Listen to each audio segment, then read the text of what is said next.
Bonjour tout le monde, bienvenue sur la chaîne Papa Joue. Je suis Papa Marc-André et aujourd'hui je vous parle du jeu Doggerland.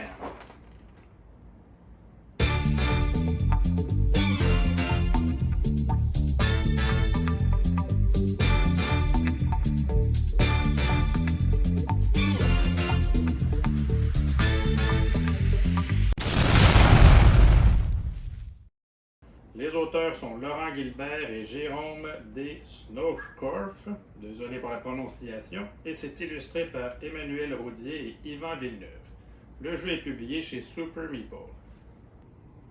Alors pour commencer, je vais juste vous lire un petit passage qu'on trouve sur le dessus du livret de règles de Doggerland. Donc ça va comme suit. Fermez les yeux et imaginez-vous il y a 15 000 ans, à la fin de la dernière grande période glaciaire. Avant d'être submergé par la mer du Nord pour former la Manche, une terre existait. Une terre où les hommes ont vécu, ont chassé le gibier et ont utilisé les ressources naturelles pour y vivre malgré le climat parfois rude des saisons. Ce territoire a été nommé le Doggerland. Des milliers d'années plus tard, on redécouvre encore ses traces, ses preuves d'existence incroyables. Désormais, vous voilà à la tête d'un clan préhistorique au milieu d'une vallée qui n'attend plus que vous pour être explorée. Allez-vous survivre? Allez-vous vous développer?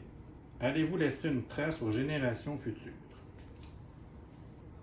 Donc Doggerland, ça va être un peu ça. Donc beaucoup d'exploration, chercher les ressources en alternant entre les saisons chaudes et froides, s'adapter aux conditions. Vous allez voir que dépendamment si on est en saison chaude ou froide, ben, ça ne sera pas tout à fait pareil. Donc il va y avoir toutes sortes de façons de marquer des points en utilisant les ressources qu'on va gagner. Donc, le livret de règles est vraiment quand même bien touffu, là. C'est assez complet, mais vous allez voir qu'il n'y a pas rien de compliqué, là, puis que ça devrait bien se comprendre, puis on va regarder ça ensemble. Donc, pour commencer, on va faire la mise en place centrale. Donc, on va poser le plateau au centre de la table. Comme vous pouvez voir, il est très grand. Il y a aussi deux côtés. Donc là, moi, j'ai mis le côté pour les parties à 1 ou 4 joueurs, c'est ça. Tandis que si vous le tournez de l'autre côté, vous allez avoir pour une partie à 2 ou 3 joueurs. C'est surtout que la différence, qu'il y aura un petit peu moins de tuiles là, à explorer. Donc, vous voyez, c'est très grand. Fait que pour chaque zone que je vais expliquer, là, plutôt que de voir ça de haut comme ça, je vais me rapprocher un peu plus avec la caméra pour vous montrer tout le reste de l'installation. Pour commencer, vous allez prendre la tuile centrale comme ça, ici qui est recto verso, et les 8 tuiles avec un petit bonhomme orange comme ça dans l'endos. Vous allez ensuite prendre toutes les autres tuiles là, pour les mélanger puis faire une pile à côté du plateau principal. Il y en a certaines que vous allez voir ici qui ont un petit bonhomme vert. Ça, c'est pour si vous jouez à 2 ou 3 joueurs, il faut les enlever vu que vous allez avoir moins de territoire à explorer. Il y en a aussi certaines qui ont un petit bonhomme mauve. Ceux-là, c'est pour des parties rapides là, qui sont expliquées plus tard. Là. Je verrai si je vous en parle, mais sinon, ben, vous pouvez les laisser dans le jeu là, sans problème. Donc, vous mélangez les tuiles que vous laissez à côté. Ensuite, au centre, on va mettre donc, la tuile centrale ici. C'est là que les joueurs vont venir porter leur tente pour commencer la partie. Donc, chaque campement au début va être là. Les 8 autres tuiles, on les mélange et on les met autour de la première tuile. C'est important ici, il y a une flèche de migration, comme là dans mon cas, elle est en bas à droite, donc c'est important que la flèche soit toujours en bas à droite quand vous placez votre tuile. Donc on entoure comme ça.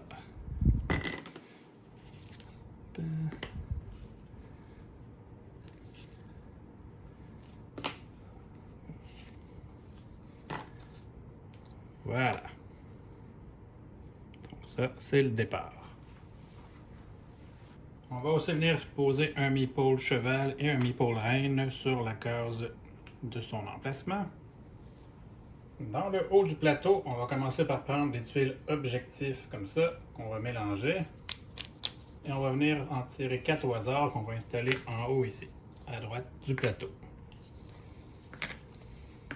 Donc ces objectifs-là, les clans vont rivaliser pour essayer d'être les premiers à les compléter.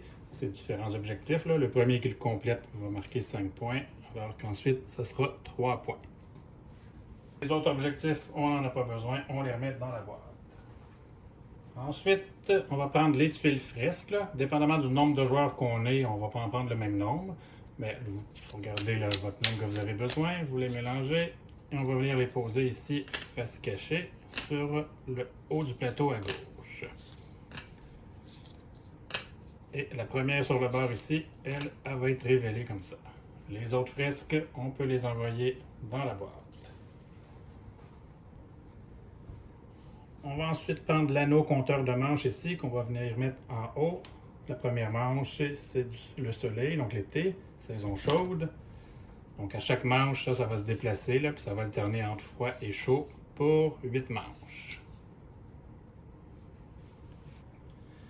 Il y a des tuiles disettes comme ça qui nous font perdre des points, là, dépendamment de certaines situations dans le jeu. Donc ça, on les met dans une réserve qu'on laisse proche du plateau. On va venir installer les meeples animaux, chevaux et cerfs qui restent en haut comme ça. Ici, c'est les chevaux. Alors qu'on place les cerfs de l'autre côté.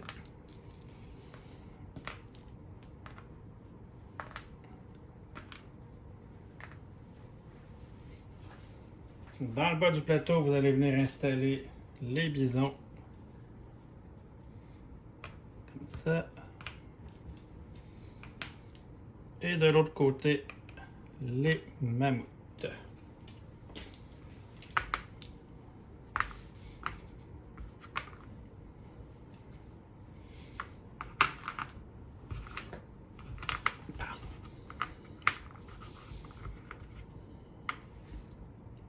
Voilà.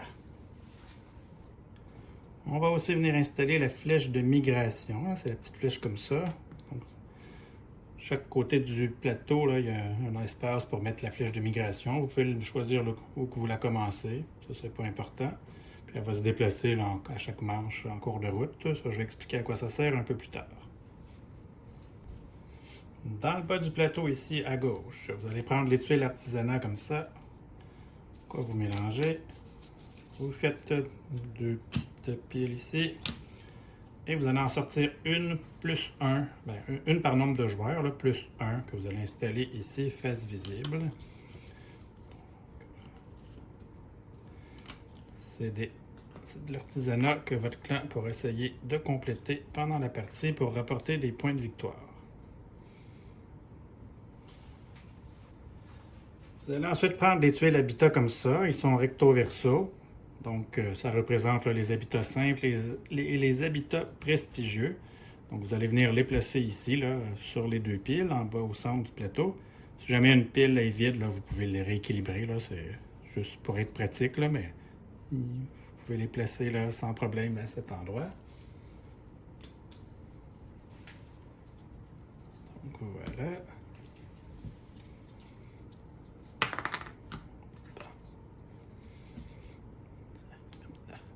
On va avoir une de chaque. Ensuite, vous allez prendre les ressources. Donc, on a des os, de la viande, des fruits, de la fourrure, ainsi que des outils, du bois, de la pierre et des jetons d'épuisement. Et vous laissez ça près du plateau. Ça complète la mise en place principale. On va passer maintenant à la mise en place pour chaque joueur. Chaque joueur va ensuite se prendre un plateau comme ça, personnel, puis il va placer ça devant lui en laissant un peu de place en haut et en bas du plateau. Dans le fond, ça va représenter notre village avec nos habitations, les membres du clan, les ressources, la nourriture et nos capacités. Chaque joueur va ensuite se prendre 3 fourrures et 3 outils qu'il vient placer en haut aux emplacements prévus pour ça. On prend ensuite 3 cubes qu'on va placer sur le premier niveau de nos 3 lignes de capacité. Donc ici, on a la portée de déplacement, la capacité de transport et la fabrication d'outils. On peut aussi remettre à chaque joueur une aide de jeu qui peut être pratique pendant la partie. On va ensuite prendre le chiffre, la chamane et 4 cueilleurs-chasseurs qu'on va venir placer dans nos 2 habitats de départ ici. On peut en placer 3 maximum par habitat. Ça va être possible pendant la partie d'en construire 4 autres et d'améliorer également là, les 2 qui sont là au départ.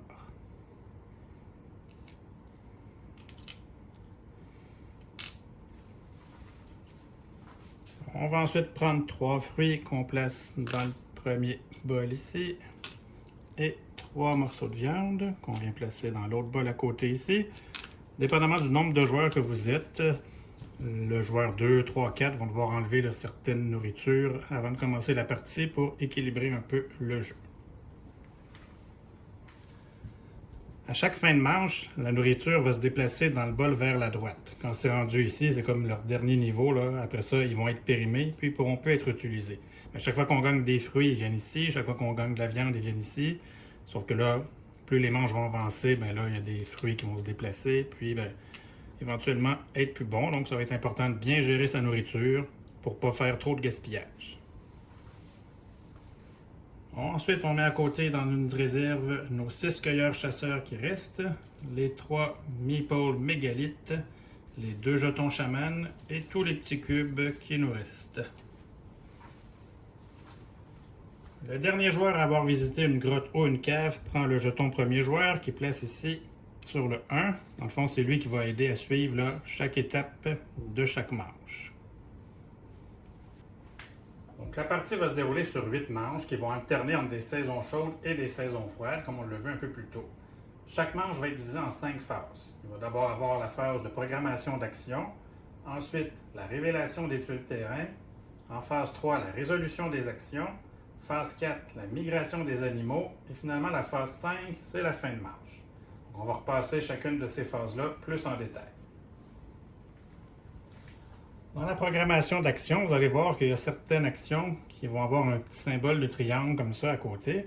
Ce symbole-là veut dire que quand vous allez programmer cette action-là, vous allez déjà avoir un coût à payer juste pour la programmer.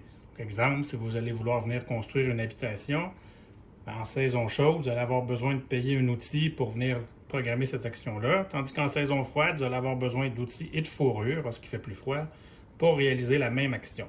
Donc ça va être à vous de voir là, à quel moment vous faites les actions. Puis, chaque fois que vous voyez le triangle, donc c'est qu'il y a un coût à payer. Ensuite, à la phase 3, quand vous allez réaliser l'action, là, il y aura aussi un autre coût à payer pour faire votre construction ou l'action que vous allez vouloir faire. On va les regarder en détail. La chamane est également considérée comme une chasseuse-cueilleuse, donc on peut l'envoyer, là, la programmer puis l'envoyer faire des explorations sur le terrain. Par contre, on ne peut jamais l'envoyer chasser le gros gibier parce que c'est un personnage trop important là, pour prendre la chance de la blesser ou de la tuer. Le chef, lui aussi, peut faire toutes les actions, même que dans certains cas, il va vous donner un petit pouvoir, une petite action, là, bonus spécial. La première action que vous pouvez faire, que vous pouvez préparer, c'est justement de construire un habitat. Donc, pour faire ça, vous allez prendre un de vos personnages qui est dans une de vos habitations, vous allez venir le porter ici. Immédiatement, dépendamment de la saison, vous allez payer le coût associé. Puis, plus tard, on va le réaliser, mais ça, on va le voir à l'étape 3. Il n'y a pas de limite au nombre de personnes qui peuvent venir s'installer ici. Ça, tout le monde peut y aller en autant qu'on paye le coût associé.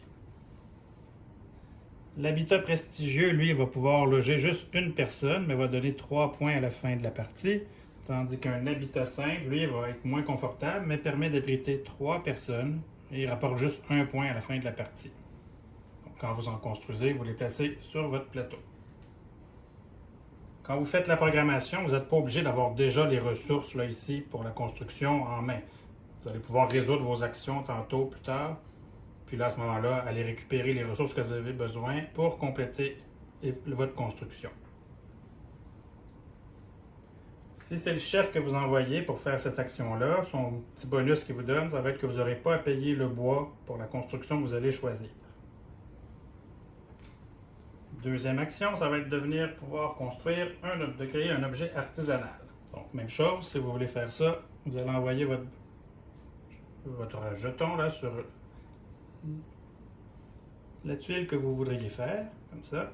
Ici, c'est limité. Là. Si moi je prends cette tuile-là, il n'y a pas d'autres personnes qui peuvent y aller. Et en fait, vous pouvez seulement la faire une fois par tour. Il y a un paiement pour programmer l'action. Peu importe la saison, vous allez devoir payer un outil parce que pas besoin de fourrure. Ça, c'est considéré que vous allez travailler à l'intérieur de votre habitat, donc il ne fera pas trop froid. Alors, peu importe la saison, un outil pour programmer ça. Encore là, vous n'êtes pas obligé d'avoir les ressources immédiatement pour confectionner votre artisanat. Vous allez pouvoir le récupérer dans la même manche et résoudre celui-là après quand vous serez prêt. J'ai dit que vous pouviez seulement faire un par tour. Par contre, le chef, si vous décidez d'envoyer le chef, que ce soit en premier ou en deuxième, en fait, si vous mettez votre chef, à ce moment-là, vous pouvez en faire deux dans la même manche. Vous pouvez prendre votre chef en premier ou en deuxième, ça n'a pas d'importance, mais c'est le petit pouvoir que le chef permet avec l'artisanat. La troisième action que vous pouvez faire, elle se situe sur votre plateau joueur en bas à gauche ici, c'est faire des bébés. Donc vous pouvez envoyer, poser deux meeples ici, ça peut être même votre chef, là. Et puis lui il n'y a pas d'avantage particulier, il fait des bébés comme tout le monde. Donc vous posez deux meeples ici, puis quand ça va être la résolution à la troisième phase, là vous allez avoir un nouveau bébé qui va être ici, un nouveau chasseur-cueilleur que vous allez pouvoir utiliser dans les manches suivantes. Il y a aussi la chamane qui peut faire ici une action, mais ça, on va voir ça plus tard dans les actions de la chamane. La quatrième action que vous allez pouvoir programmer, c'est de récolter des ressources. Pour ça, il va falloir envoyer des chasseurs-cueilleurs chercher les ressources sur le terrain. C'est votre phase de déplacement, comme au début vous allez être à deux, qui va vous permettre de savoir jusqu'à où vous pouvez vous éloigner de votre campement. Donc, dans ce cas-ci, je pourrais décider de me déplacer de 2, puis d'aller chercher du bois. On va pouvoir envoyer jusqu'à 3 composantes sur la tuile. C'est quoi les composantes? C'est les chasseurs-cueilleurs, puis la chamane, qui eux valent une composante. Le chef, lui, compte pour 2 composantes. On pourrait aussi décider d'amener un outil qui compte pour une composante. Donc, dans ce cas-ci, je pourrais envoyer, par exemple, 2 chasseurs-cueilleurs, puis un outil. Comme ça, j'aurais 3 composantes qui pourrait faire l'action de récolter du bois. Si je programme cette action-là pendant une saison chaude, j'ai pas de coût à payer. Par contre, pour la même expédition que je ferais en saison froide, je devrais payer une fourrure pour le groupe en entier pour les protéger du froid. On va voir à la phase 3 tantôt ce que ça rapporterait cette expédition-là. Cinquième action possible, ça va être d'aller chasser un gros gibier. Pour aller chasser un gibier, là, on n'est pas limité à 3 composantes. Il n'y a pas de limite. Ce qui va être important, ça va être la maîtrise de notre expédition. Un peu comme les composantes, donc dans le fond, le chasseur-cueilleur, la chamane, les outils vont valoir 1 de maîtrise, alors que le chef vaut 2 de maîtrise. Pour aller chasser un cheval, on pourrait envoyer minimum un personnage, donc un membre de notre clan, et avoir une maîtrise de 2. Donc si on envoie juste le chef qui a déjà sa maîtrise de 2 tout seul, il serait capable de chasser le cheval à lui seul. Sinon, on pourrait envoyer un chasseur-cueilleur avec un outil, ça le ferait une maîtrise de 2, puis il pourrait aussi vaincre le cheval. Ensuite, comme gain, ça donnerait une viande, 2 fourrures et un os. Même chose après ça avec le cerf, là ça nous prend absolument 2 membres du clan qui auraient une maîtrise de 3 avec la récompense. Et on voit ensuite la même chose là pour les autres animaux de saison froide. Sixième action possible, ça va être en haut à gauche de peindre la fresque pour laisser des traces de son clan dans l'histoire. La programmation va coûter la même chose que pour un habitat. Donc en saison chaude, pour le programmer, ça va coûter un outil. En saison froide, un outil et une fourrure. Pour pouvoir réaliser l'action, il va aussi avoir déjà chassé cet animal-là. Donc, là, ici, admettons que j'aurais déjà chassé le cerf. Sur notre plateau personnel, on a 2 espaces ici, c'est la mémoire collective. Donc, quand on chasse un animal, on va venir le placer dans l'emplacement de la mémoire collective. Ça va me permettre après ça d'aller le peindre, cet animal-là, sur la fresque, dans le but de marquer des points en fin de partie. Donc, quand on réussit à peindre la fresque, on va prendre un cube et venir le placer sur l'emplacement ici. Comme les autres programmations, ce n'est pas nécessaire quand vous programmez l'action d'avoir déjà chassé l'animal. Mais si vous prévoyez le chasser pendant la même manche, là c'est correct d'aller déjà prendre de la place pour réserver de faire cette action-là, puis de chasser l'animal avant de faire la fresque dans votre ordre d'action. Comme pour tantôt, si vous utilisez le chef, c'est possible de faire une deuxième fois l'action de peindre une fresque dans la même manche. Évidemment, il faut avoir aussi l'animal en question. Donc on le programme, puis ici, rendu à la résolution des actions, vous avez également l'animal. Vous pourrez mettre un cube à cet endroit-là aussi. La 7e action possible, ça va être d'améliorer nos capacités. Donc on a 3 capacités, comme je le disais tantôt. Puis à chaque manche, c'est possible d'améliorer chacune d'entre elles si on a les coûts nécessaires. Donc pour le déplacement, si on veut passer de 2 déplacements à 3, ça va nous coûter du bois. Si on veut passer de 3 à 4, ça nous coûterait de la pierre et du bois. Le transport, ça c'est ce qu'on va être capable de transporter quand on va aller en expédition. Ça se peut qu'on récolte plus de ressources que ce que notre clan est capable de transporter. À ce moment-là, les ressources de trop sont perdues. Donc c'est important de venir améliorer notre capacité de transport pour transporter le plus de ressources possible. Donc dans ce cas-ci, pour passer de 2 à 3, ça coûterait un os, une fourrure. Et de 3 à 4, un os et 2 fourrures. Ici, c'est la fabrication d'outils. En fait, ici, il y a 2 sections. Vous pouvez l'améliorer ou faire des outils. Vous pouvez faire les deux quand c'est votre tour. Donc, si on est au premier niveau et qu'on a besoin de se construire des outils, se fabriquer des outils, ça va nous coûter 2 pierres.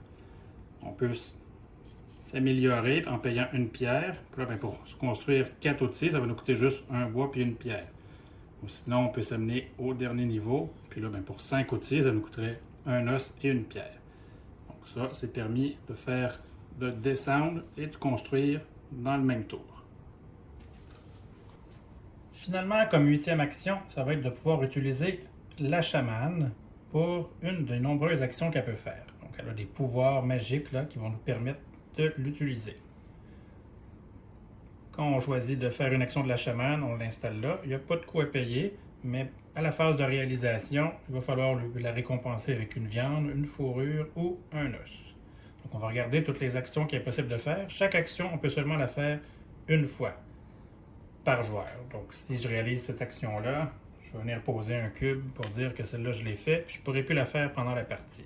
Donc, c'est quoi les actions que la chamane peut faire? On va regarder ça vite. Donc, la première action, ce serait de peindre à la perfection une fresque. Par exemple, si j'ai déjà un cheval dans ma mémoire collective, puis que je prévois en chasser un autre cette manche-ci, donc je me retrouverai avec 2 chevaux dans ma mémoire collective, je pourrais venir ici, puis installer mon jeton chaman sur un emplacement de fresque avec le cheval. Puis ça me permettrait à ce moment-là de poser 2 cubes dessus quand on va réaliser l'action, ce qui va être plus payant et donner plus de points.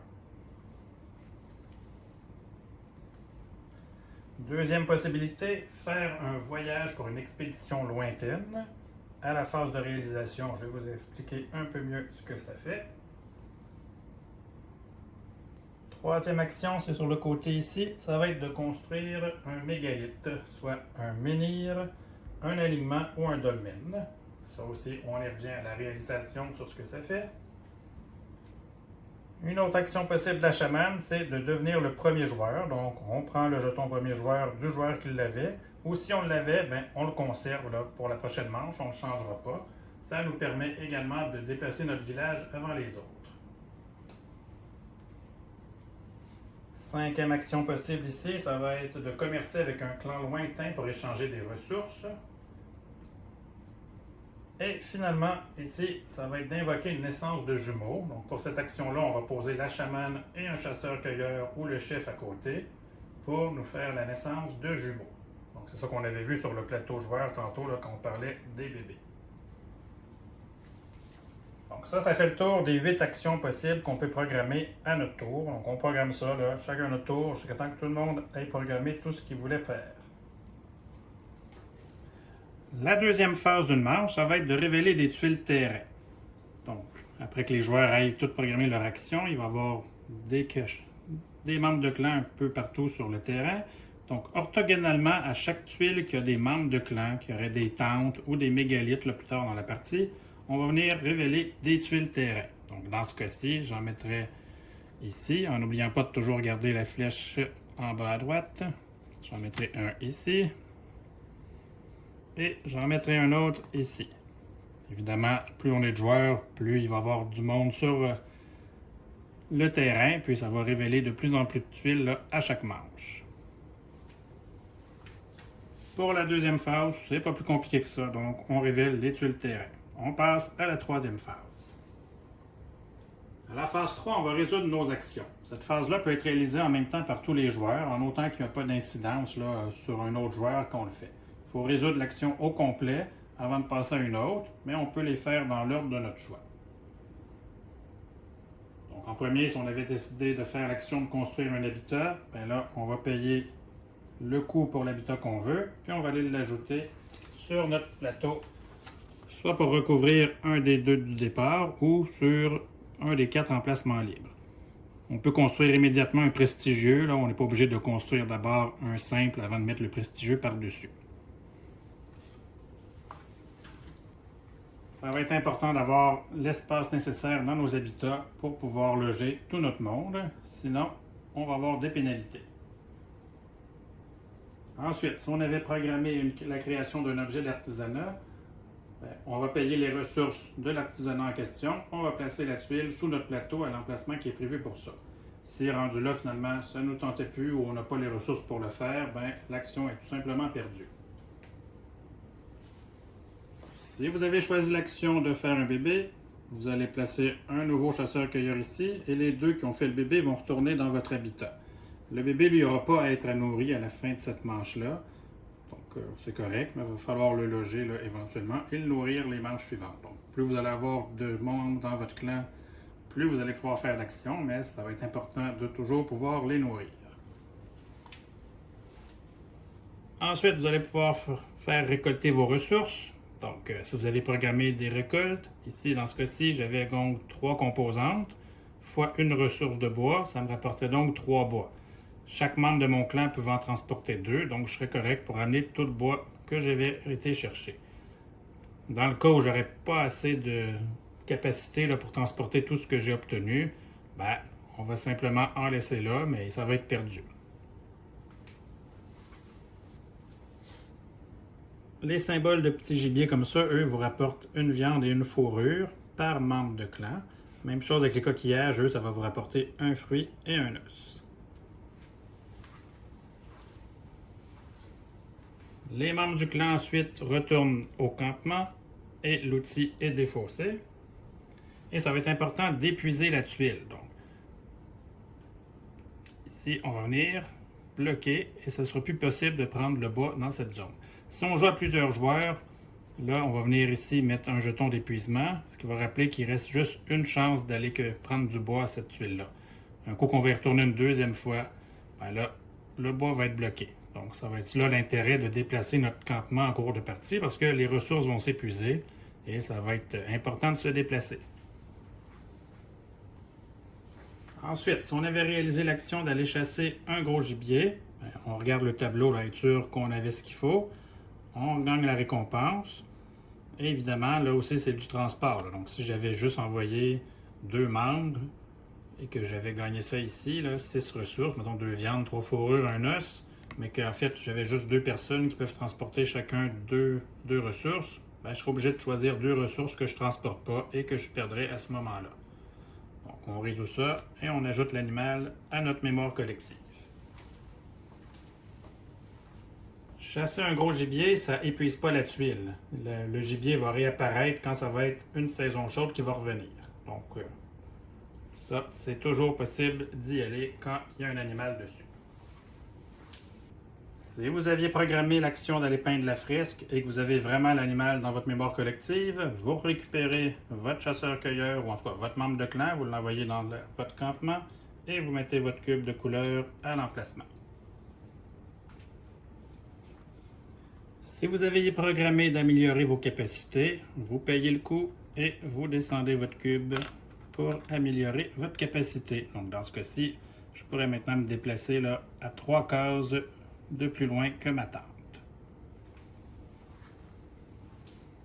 Finalement, les actions de la chamane. Donc, si vous aviez programmé de devenir le premier joueur, vous prenez le jeton premier joueur au joueur qui l'avait et c'est vous qui le placez là, sur la phase 3 de votre plateau personnel. Vous devenez le premier joueur jusqu'à la fin de la manche et pour la manche suivante. On n'oublie pas que pour chaque action que vous faites avec la chamane, vous devez payer là, le coût soit d'une viande, d'une fourrure ou un os. Si vous avez choisi de faire le long voyage, donc c'est un pouvoir de la chamane, là, la légende dit qu'elle utiliserait la vision d'un aigle pour voir au loin. Donc si vous voulez faire cette action-là, vous allez prendre un jeton chaman que vous allez pouvoir placer sur une des tuiles terrain qui n'est pas occupée par une tente ou un mégalithe adverse. S'il y a des chasseurs-cueilleurs, ça ne dérange pas. Vous allez placer votre jeton dessus, ce qui veut dire qu'à la prochaine manche, même si votre tente est loin, là, plus loin que votre portée de déplacement, vous allez pouvoir quand même envoyer une expédition sur cette tuile-là. Donc, c'est le pouvoir que ça fait le long voyage. Si vous aviez pris l'action des jumeaux, vous allez venir placer deux nouveaux bébés ici. Comme dans ce cas-ci, vous n'aurez pas besoin de les nourrir à la fin de la manche. Par contre, il faudra les loger, sinon ils vont mourir. Si vous avez choisi de faire l'action commerce, vous pouvez échanger deux ressources, n'importe lesquelles de votre choix, sauf les outils. Eux, ils ne sont pas inclus dans les échanges. Donc, n'importe quelles deux ressources pour une autre ressource de votre choix. Vous pouvez le faire autant de fois que vous voulez, puis les ressources sont placées aux bons endroits sur votre plateau. Donc, si c'est des fruits dans le bol de fruits, de la viande dans le bol de viande, etc. Si vous aviez choisi de peindre la fresque à la perfection, c'est un peu comme j'expliquais tantôt, ça vous prend les deux animaux sur votre mémoire collective, et à ce moment-là, vous allez poser deux cubes sur la tuile, sur l'animal que vous avez peint. Finalement, si vous avez choisi de construire un mégalithe, vous payez le coût associé au mégalithe, là, il varie avec les points, mais vous n'êtes pas obligé de les faire dans l'ordre. Et vous allez placer un jeton mégalithe sur une tuile à portée de votre tente. Donc, si votre déplacement c'est 2, elle doit être à maximum 2 emplacements de votre tente. À partir du moment où vous posez ce jeton-là, les joueurs pourront plus, les adversaires, aller sur cette tuile. Ils vont pouvoir la traverser, mais jamais s'arrêter dessus. La tuile va vous appartenir jusqu'à la fin de la partie. Et on n'oublie pas, après avoir fait une action de chaman, on la ramène dans un habitat et on installe un cube pour se rappeler qu'on l'a fait et qu'on ne pourra plus faire cette action-là dans la partie.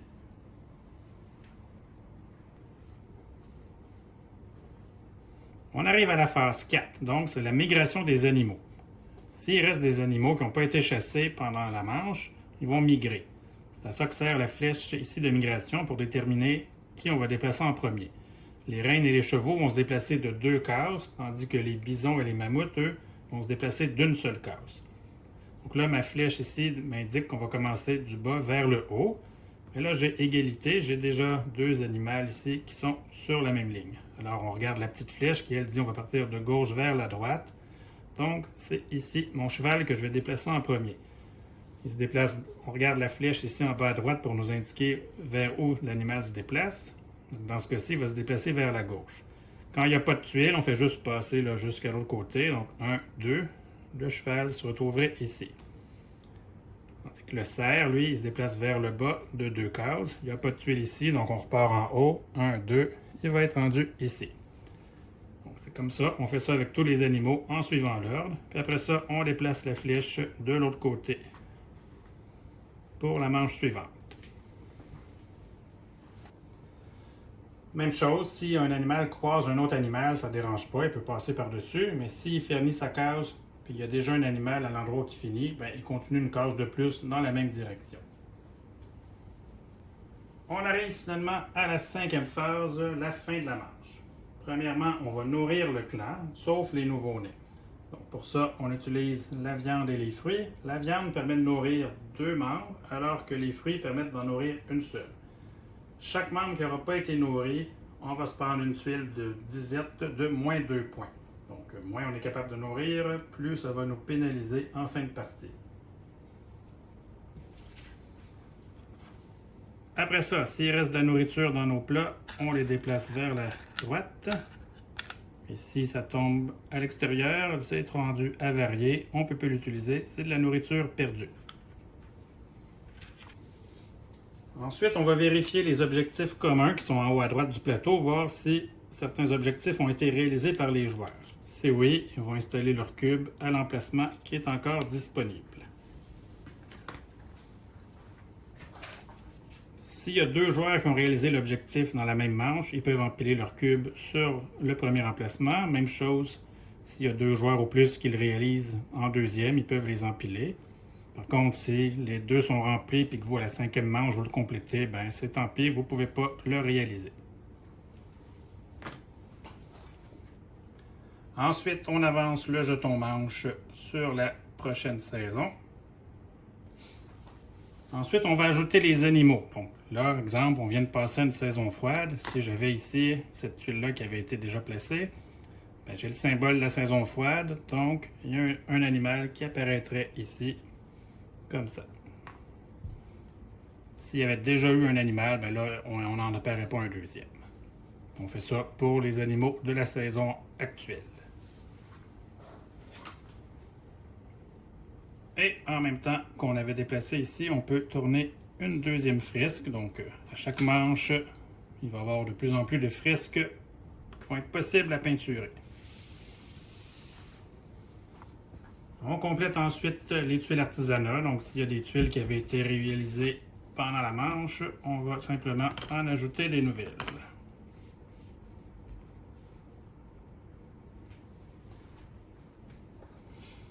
Ensuite, en commençant par le premier joueur à tour de rôle, on va pouvoir déplacer notre campement de 2 tuiles maximum.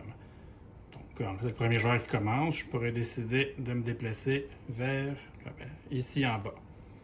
Il ne peut pas avoir déjà une tente d'installer là d'un adversaire, ni un mégalithe, ou ni un jeton de la chamane. Donc, chaque joueur déplace son campement comme ça jusqu'à 2 cases possibles. On passe ensuite le jeton premier joueur au joueur suivant, sauf si le jeton avait été obtenu grâce à la chamane. Là, dans ce cas-ci, le joueur qui l'a obtenu grâce à la chamane reste le premier joueur.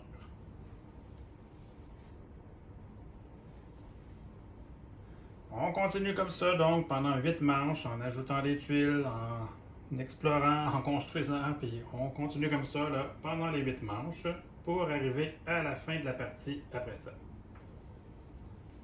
On passe ensuite au décompte final des points. Donc, qu'est-ce qui donne des points? Bien, tout d'abord, tous les membres de clan qui ont survécu vont nous rapporter un point. Ensuite, les tuiles habitat qu'on va avoir construit vont également nous rapporter là, 3 ou 1 point, dépendamment de ce qu'on aura construit. On compte aussi les points sur les tuiles artisanat qu'on a complétées. Si on a construit des mégalithes avec la chamane, on compte les points. C'était 6, 8 ou 10, dépendamment du mégalithe qu'on a construit.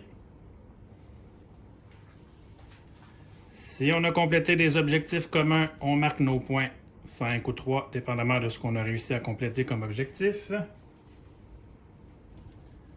On va également marquer des points si on a fait peinturer des fresques.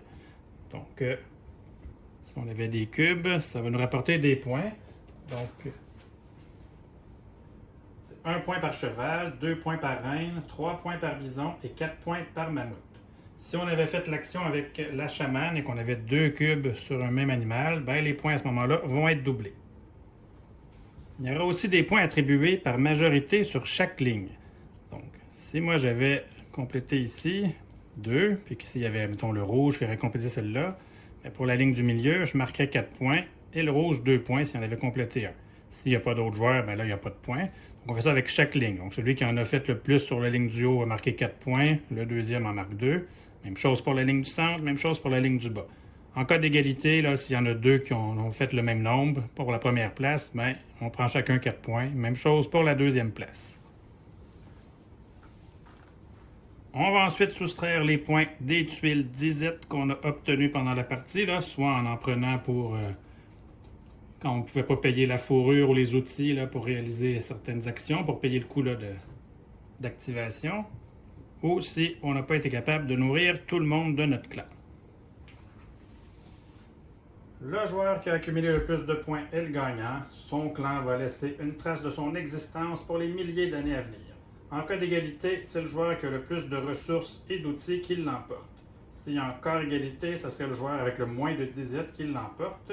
Et s'il y a encore égalité après tout ça, ben les joueurs se partagent la victoire. Voilà, c'est à ça que ça ressemble Doggerland. Donc, il y a aussi une variante de raccourci qui peut se jouer en 6 manches, là, qui est expliquée dans le livret de règles. Ça, je vais vous laisser le voir là, si jamais vous achetez le jeu. Et il y a également un mode solo d'inclus, qui est vraiment intéressant. Je l'ai déjà essayé. Donc, Voilà pour Doggerland. Voilà, j'espère que ça vous a aidé à comprendre un peu comment jouer à Doggerland et que ça va vous donner une idée si c'est un jeu pour vous ou pas. Pour ma part, Doggerland, je l'adore. J'y donnerais une note là, 8,5 sur 10, 8,5 sur 10 facilement. C'est un beau coup de cœur pour moi. Je trouve que la thématique est très très bien utilisée. On sent vraiment là, que chaque action doit être bien planifiée sur le jeu avec les ressources là, qui sont de plus en plus rares, qu'on doit se déplacer. C'est vraiment.